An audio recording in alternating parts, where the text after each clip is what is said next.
Evening आप देख रहे हैं दी लोकल जर्नलिस्ट और मैं हूं इकबाल। गुज़िश्ता 4 दिन कबल जो है यूपीएससी 2024 का रिज़ल्ट आया और लगभग 10 लाख स्टूडेंट्स ने इस यूपीएससी 2024 में अपीयर्ड हुए थे, एग्ज़ाम्स के लिए अपीयर्ड हुए थे और जिनमें बहुत खुशनसीब जो स्टूडेंट्स हैं उन्होंने जो है इस यूपीएससी को क्रैक किया और कामयाब हुए। गुज़िश्ता 4 दिन कबल हमारी टीम ने आपको एक यूपीएससी क्रैक जिन्होंने किया था स्टूडेंट्स साइमा खान, उनसे हमारी टीम ने आपको रूबरू करवाई थी। उनका ऑल इंडिया रैंकिंग 165 था और आज हमारी टीम मौजूद है कोलकाता के पार्क स्ट्रीट के पार्क प्लाजा बिल्डिंग में और मेरे पीछे आप देख सकते हैं एडुक्रैट आईएएस एकेडमी नाम से ये इंस्टीट्यूट है। हमारी टीम ने जिस स्टूडेंट का इंटरव्यू लिया था साइमा खान, वो इसे एकेडमी से वो उन्होंने अपनी तालीम हासिल की थी। आपको ये भी बता दूं कि इस एडुक्रैट आईएएस एकेडमी से 2024 में 4 स्टूडेंट ने जो है कामयाबी हासिल की है, जिनका नाम है Saima Khan all India ranking 165, Ashish Kumar all India ranking 338, Bratati Dutta all India ranking 346 और Paramita Malakar all India ranking 812। तो आइए अंदर की जानिब चलते हैं और एडुक्रैट आईएएस एकेडमी के तमाम जो मेंबर्स हैं, फैकल्टीज हैं, उनसे बातें करते हैं और जानने की कोशिश करते हैं कि किस तरीके का इनका इंतज़ाम है और किस तरीके की जो है इनकी तैयारियां रहती हैं स्टूडेंट्स को लेकर।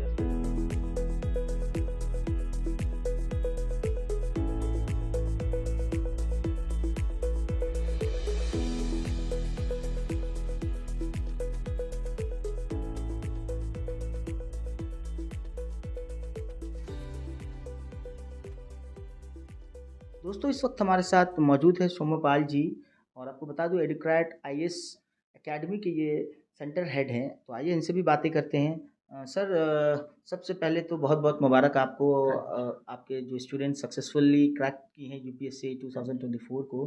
क्या कहना चाहेंगे सर, कितनी खुशी महसूस हो रही है आपको इस खुशी मतलब इस रिजल्ट को पाकर? मतलब वी आर ओवरवेल्म्ड। मतलब ऑनेस्टली बताऊं तो we were expecting 3-4 but the names were not certain. मतलब हम लोग को लग रहा था कि आएगा आएगा, but when we got to know and seeing the journey of the students जो हम लोग के यहाँ पे है already and they have cleared it, we felt very happy कि finally they made it to the list because we have been a significant, like we have been in like a significant part of their journey throughout. मतलब सायमा का journey ऐसा नहीं था कि एक बार में ही हो गया पूरा चीज़ एकदम एकदम पूरा one shot. It was tough for her also, it was tough for us also because first two attempts तो वो अपने से दिया था खुद से, then she came to us and उसका जब मेंस हुआ तो फर्स्ट मेंस हम लोग सब सोचे थे कि इतना अच्छा स्टूडेंट मेंस लिखा है तो डेफिनेटली अभी इंटरव्यू भी अपीयर करेगा, नहीं हुआ. It was a very shock, it was very shocking to us कि नहीं हुआ, ऐसा ऐसा कैंडिडेट कैसे नहीं हो सकता है. तो we also have been a part of a despair for the journey as well but at the same time for the happiness for the journey as well. तो दोनों चीज़ हम लोग देख चुके हैं. तो ये सुनकर जानकर तो बहुत ही अच्छा लगा कि मतलब साइमा का क्लियर हो गया, तो मतलब लगा कि हम लोग का भी कि मतलब एक बहुत बार like she is like one of not one of the students, like she is one of the person who have mentored our students also and she has guided our students also. तो वो students का भी hope था, इसके साथ साथ सिर्फ हम लोग का नहीं, स्टूडेंट्स का भी होप था कि मैम का तो क्लियर हो जाए. तो डेफिनेटली मतलब वी आर एक्सट्रीमली हैप्पी कि Saima has cleared finally, and not only that, Paromita as well. Paromita का जर्नी भी इट वाज नॉट कि it was a straight shot. आप सोचिए कि आप इंटरव्यू यूपीएससी का प्रीलिम्स क्लियर किए, मेंस क्लियर किए, फिर इंटरव्यू अपीयर किए एंड उसके बाद सबको लगता है कि मेरा निकल जाएगा. तो हम लोग भी सोचे थे पारोमिता जैसा कैंडिडेट, ब्रिलियंट कैंडिडेट, मतलब the way she manages her work at government at the same time her पढ़ाई, तो दोनों चीज़ को बैलेंस करना बहुत टफ होता है. She was managing both her job She and was managing education. both. Like she was an SDI CO. Hmm. She was posted in like for West Bengal government. So cultural officer थे. तो मतलब अभी भी हैं. तो at the same time that and this studying, it was insane. It was a challenging. It was Very a very big challenge कि हर कोई manage नहीं कर पाता है. बिल्कुल. बट उसी के बीच में सोचिए जो फर्स्ट उसका जो व्हेन शी केम कि मेंस लिखा, इंटरव्यू नहीं हुआ, we were shocked, we were actually shocked कि ऐसा कैंडिडेट का कैसे नहीं हो सकता। तो then within 5 days, I think the result was on 23rd of May and 28th को प्रीलिम्स था। 5 दिन में एक माइंडसेट बना के प्रीलिम्स देना बहुत टफ है, बहुत टफ है। ये भी सोच के कि मैं मेरा क्लियर नहीं हुआ, ये सोचने के बाद वो अटेम्प्ट देना बहुत टफ होता है। We also encouraged, she was also determined, she gave her attempt and look, now she has cleared. They both have immense potential in themselves. 15 to 17 students जैसे कि डेटा हमें मिली है ऑलमोस्ट वेस्ट बंगाल से उन्होंने जो है पास Right, किया, जिसमें right. 4 स्टूडेंट्स जो है एडुक्रेट से हैं। ये हाँ। बहुत बड़ा अचीवमेंट है, almost 30 above 30%। Yes, for a regional institute, मतलब it's a very big achievement. And not only that, इस achievement के मतलब क्रेडिट उनको भी देना चाहिए कि उनका हार्ड वर्क भी इसमें काफ़ी इन्वॉल्व है। Not only there hard work और guidance also at the same time. ऐसे तरीके से बहुत कम लोगों को गाइड किया जाता है। सर स्टूडेंट्स जब आते हैं आपके पास तो क्या पैरामीटर रहता है उनका यहाँ एडमिशन लेने का? आप लोग किस पैरामीटर के तहत स्टूडेंट्स को सेलेक्ट करते हैं और फिर तैयारी किस तरीके की रहती है? शॉर्ट में थोड़ा बताएं। Basically, any students who comes to our institute, so basically they are first counseled. Counselling in the sense of उनका वो क्या करते हैं, उनका बैकग्राउंड क्या है, क्यों करना चाहते हैं, सिलेबस पता है या नहीं, पैटर्न पता है या नहीं। क्योंकि आधा जो मतलब आधा नहीं, एक्चुअली 90% कैंडिडेट्स जो आते हैं अच्छे बैकग्राउंड से, नहीं नॉट सो गुड बैकग्राउंड से, बट हर किसी को 90% में हर किसी को पता नहीं चलता है कि क्या यूपीएससी में पूछा जाता है, क्या सिलेबस है, क्या प्रिपरेशन करना है। एंड नॉट ओनली दैट, कोई कैंडिडेट ऐसे भी रहते हैं जो 2 साल से 3 साल से प्रिपेयर कर रहे हैं बट सिलेबस पता नहीं है उनको, पैटर्न पता नहीं है उनको। ये पूरा चीज़ पहले उनको समझाया जाता है कि प्रीलिम्स में क्या रहता है, मेंस में क्या रहता है, इंटरव्यू में क्या रहता है, क्या क्वेश्चन आता है, क्या सवाल पूछा जाता है। तो उनको भी थोड़ा, किसी को डर भी लगता है कि अच्छा इतना चीज़ पढ़ना पड़ेगा, बट जो लोग रह जाते हैं वही तो बनते हैं एट दी एंड। एंड वही चाहिए हम लोग को, जो रह जाए इतना चीज़ सुनने के बाद। तो बहुत लंबा काउंसलिंग होता है एक स्टूडेंट का, एंड एक जेन्युइन वे में। एक मिथ बना रहता है कि बहुत स्टडीज करना पड़ता है, एकदम पूरा 48 आवर्स लगा देना पड़ता है कि 2-2 दिन, हालांकि रहता है 24 आवर्स, लेकिन वो बोलते हैं कि 48 आवर्स पढ़ना है। एक दिन में तो 24 घंटे ही रहता है, 48 आवर्स कैसे पढ़ पाएंगे? लेकिन फिर भी जो है पूरा का पूरा वक्त लगाना पड़ता है, इस तरीके का रहता है। तो क्या ये रियलिटी है सर? किस तरीके से पढ़ना पड़ता है स्टूडेंट्स के ऊपर, एक्चुअली तो कैपेबिलिटी होता है? राइट, ये बात बहुत सच है कि ये सबका दिमाग में चलता है कि यूपीएससी इज अनअचीवेबल। मतलब ये ऐसा मतलब इमेज बना हुआ है यूपीएससी का कि आप दिन में 24 घंटा है तो 12 घंटा पढ़ो, 15 घंटा पढ़ो। तो वो बात नहीं है, actually that is a myth. यहाँ पे बहुत सारे स्टूडेंट्स हैं, जैसे लाइब्रेरी में जो स्टूडेंट्स आते हैं, not only that, for the students like Saima, Paromita, do you think for Paromita it is possible to manage 10 hours, 15 hours with a work? Not possible, na? She's giving 8 to 10 hours in the office, in the office itself. So how is it possible? It is possible because of the consistency चाहिए। consistency in the sense कि हर कोई ये नहीं कर पाता कि 6 घंटा हर दिन देना पड़ेगा। ये खुद को कमिट करना ही काफ़ी है सिविल सर्विसेज के लिए। 6 घंटा क्वालिटी स्टडीज, क्वांटिटी नहीं चाहिए। हम लोग सब लोग क्वांटिटी के पीछे भागते हैं कि 10 घंटा, 12 घंटा, 15 घंटा। No, quality 6 hours quality studies is more than enough, more than. ये हम लोग हर किसी को बोलते हैं यहाँ पे 6 to 7 आवर्स। हाँ, वो प्रीलिम्स के आगे थोड़ा बढ़ जाता है, क्योंकि तब अगर आप सारा साल 6 आवर्स पढ़ चुके हैं तो आप आगे जाके 10 घंटा भी पढ़ सकते हैं, 11 घंटा भी पढ़ सकते हैं, बट वो प्रीलिम्स के आगे, मेंस के आगे उस समय पे। पर सारा साल के लिए तो वो मतलब पॉसिबल ही नहीं, ह्यूमनली पॉसिबल नहीं है 15 घंटा पढ़ना। सर कितने सारे बुक्स पढ़ना पड़ता है? ये तो मतलब ये एक बहुत मतलब, अगर लोग जाते हैं कॉलेज स्ट्रीट वगैरह में, IAS करना है मुझे, Right. यूपीएससी करना है, तो एकदम ढेर सारे बुक्स दे देते हैं, इतने सारे बुक, और सब इम्पोर्टेंट रहता है। तो राइट, ये थोड़ा मैं इसलिए मैं थोड़ा इंटरव्यू को मैं थोड़ा कैजुअली कर रहा हूँ, ये कर रहा हूँ ताकि जो हमारे व्यूवर्स उनको समझ में आए। बहुत सारे यंगस्टर्स है वो देखते हैं। ज़रूर बिकॉज मुझे ये चीज़ तो मतलब हम आपके पास लोग भी भी बहुत बोलते सारे हैं। स्टूडेंट्स ऐसे आते होंगे बहुत तो। बहुत बहुत ऐसे स्टूडेंट्स हैं कि हम्म, वो लोग बुक लिस्ट लेके आते हैं। हाँ। ऐसे नहीं, बुक लिस्ट लेके आते हैं अच्छा। कि सर मैंने ये बुक्स खरीदा है, हम्म, 50 से 30 बुक्स खरीद लिया है, हम्म, एंड सर अभी हमको आप फर्दर गाइड कीजिए। बट वहाँ पे गाइडेंस रुक जाता है। हम लोग बोलते हैं कि इतना बुक्स पढ़ने का ज़रूरत है नहीं, institute will provide books, you don't need to buy so many books to study. जो हम लोग देंगे उतना ही पढ़ना है, लिमिटेड रिसोर्सेज मैक्सिमम रिवीजन। ये हम लोग का डायरेक्टर भी बताता है, लिमिटेड रिसोर्सेज मैक्सिमम रिवीजन। तो हर कोई टॉपर भी ये सेम चीज़ बताएगा, क्योंकि आप एग्ज़ाम के पहले 20-30 बुक्स पढ़ पाओगे तो रिवाइज नहीं कर पाओगे, रिवीजन ही तो ज़रूरत है।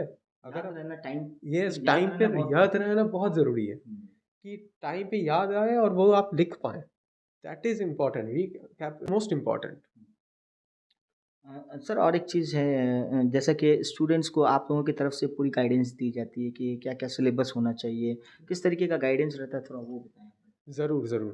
तो यहाँ पे हर एक स्टूडेंट को पहले तो जैसे मैंने बताया कि सिलेबस सिलेबस ही सब है। उसको फर्स्ट दिन सिलेबस समझाया जाता है, पैटर्न समझाया जाता है, एंड उसके बाद उसका जो क्लासेस स्टार्ट होता है तो प्रीलिम्स और मेंस का क्लासेस एक साथ चलता है। हर कोई सोचता है कि मेंस ज़्यादा इंपॉर्टेंट है, मेंस करने से प्रीलिम्स हो जाता है, नहीं, गलत है। प्रीलिम्स मेंस एक साथ चलता है और एक साथ ही पढ़ना है उसको। तो प्रीलिम्स मेंस एक साथ चलता है, उसके साथ साथ mock test, yes, in coaching institute surprise test भी होता है। तो सरप्राइज टेस्ट भी है, ताकि स्टूडेंट्स को भी पता चले कि वो कहाँ पे हैं, क्योंकि अक्सर अनाउंस कर देने से स्टूडेंट्स पढ़ के आते हैं, बट उस दिन क्या पढ़ के आए हैं दैट इज़ मोर इम्पोर्टेंट।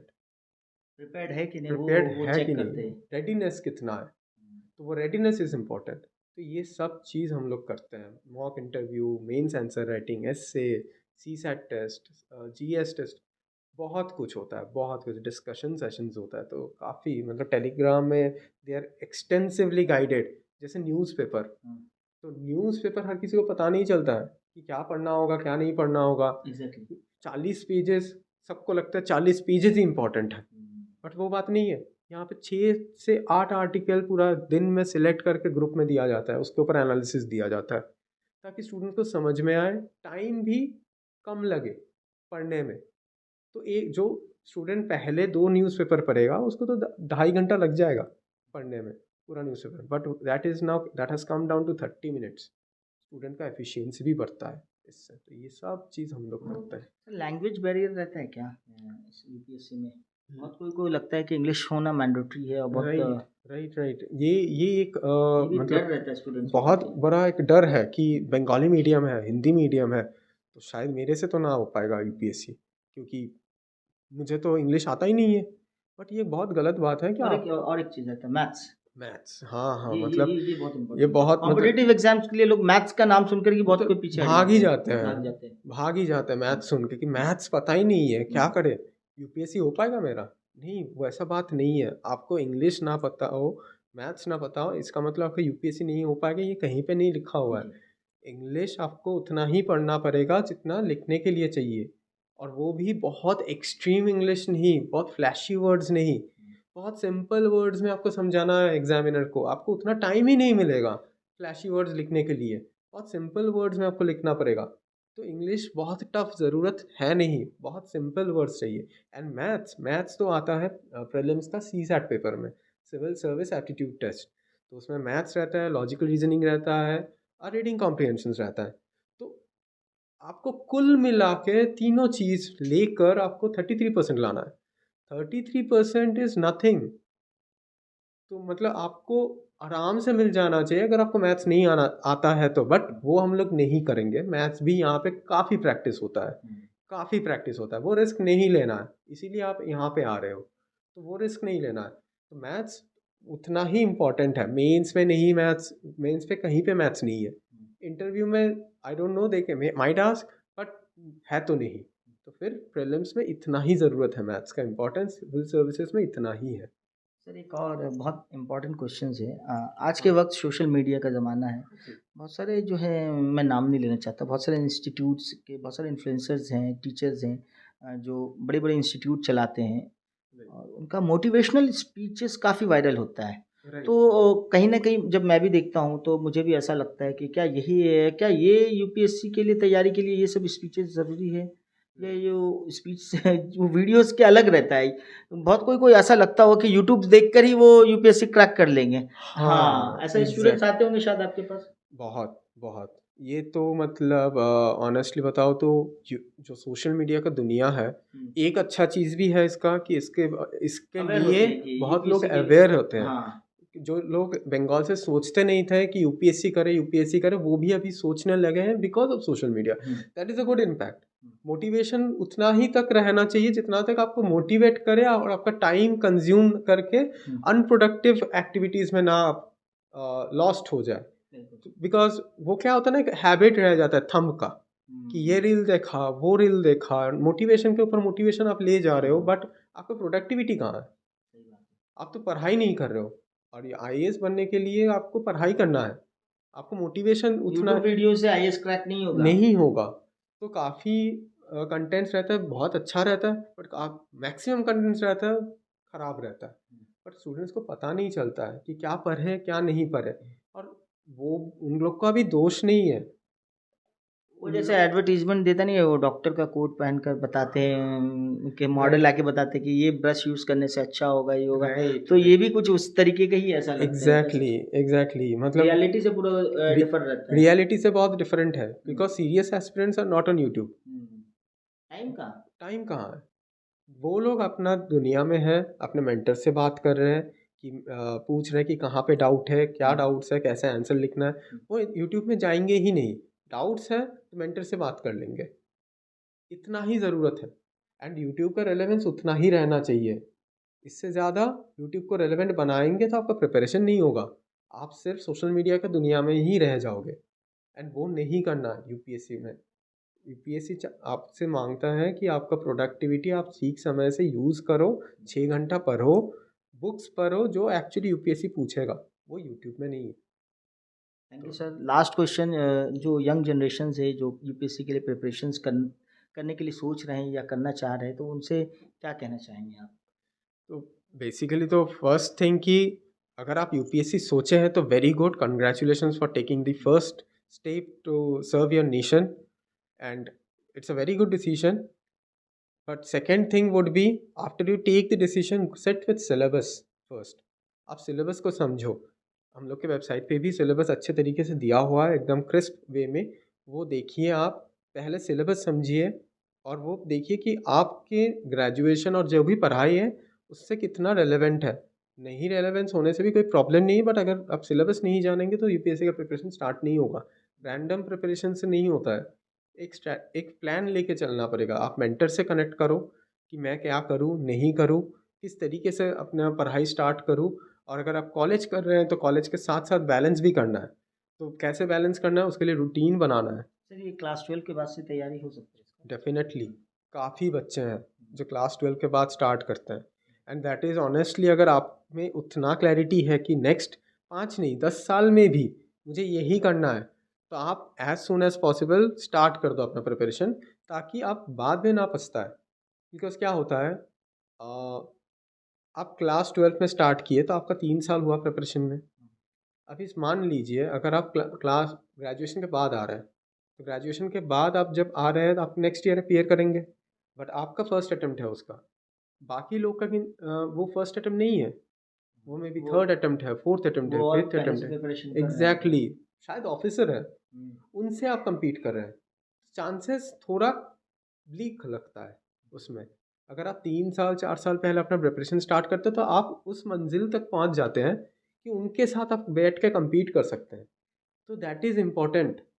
बहुत लोग अपना ग्रेजुएशन को बहुत सीरियसली लेते हैं, which is very good, but अपना साथ साथ अपने करियर भी बिल्ड करना है यूपीएससी में, तो यूपीएससी का तैयारी as soon as possible start कर देना है।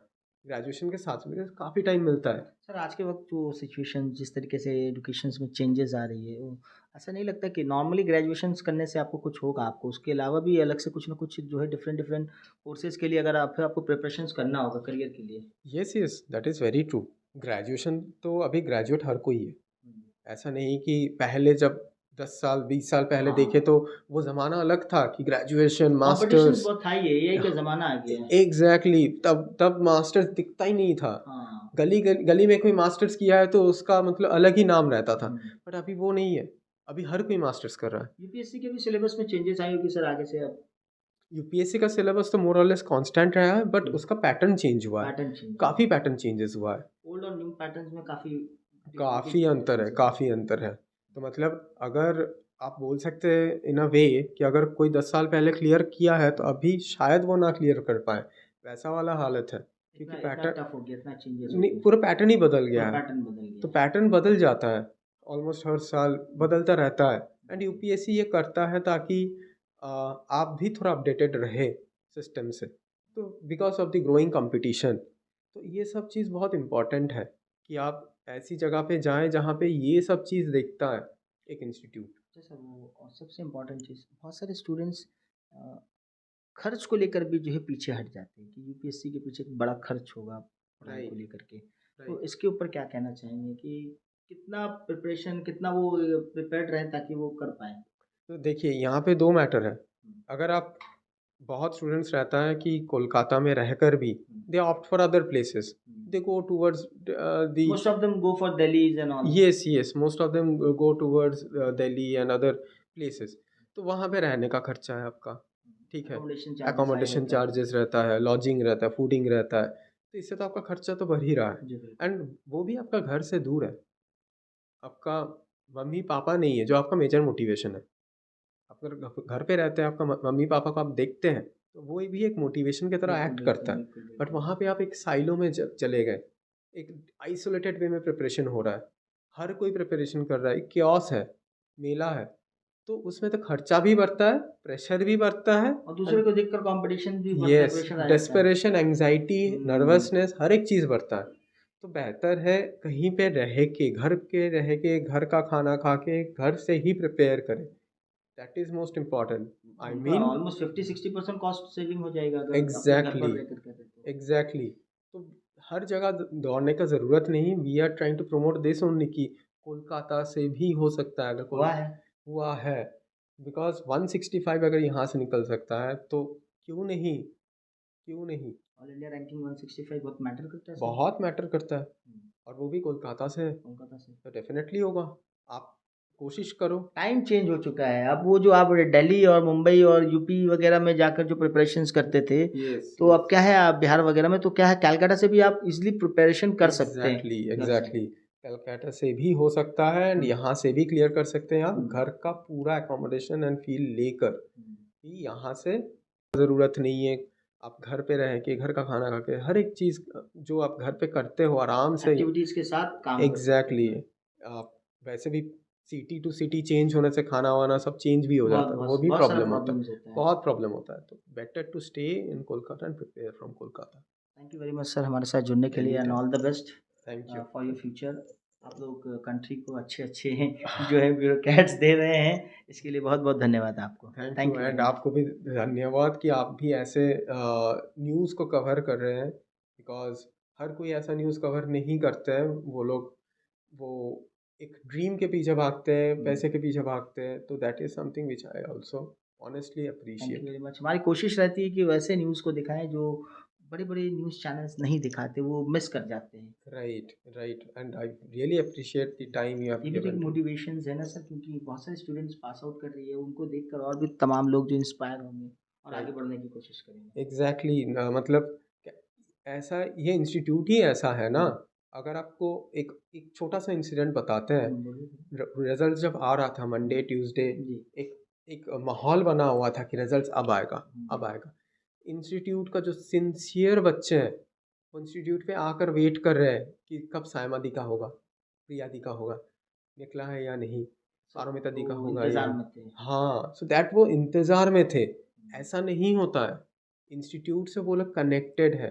और ऑल्सो टू दी टॉपर्स जो बनने वाले हैं, उनसे भी बहुत कनेक्टेड है। तो ऐसा हर जगह पे नहीं होता है। हर जगह पे वो पता ही नहीं चलता है कौन टॉप कर रहा है, नहीं कर रहा है। बट यहाँ पे वो चीज़ है कि एक सब इंटरेक्शंस रहता है सब स्टूडेंट्स के एग्जैक्टली एक दूसरे के साथ। सब जुड़े हुए हैं। तो वही। Thank you sir. Thank you, thank you.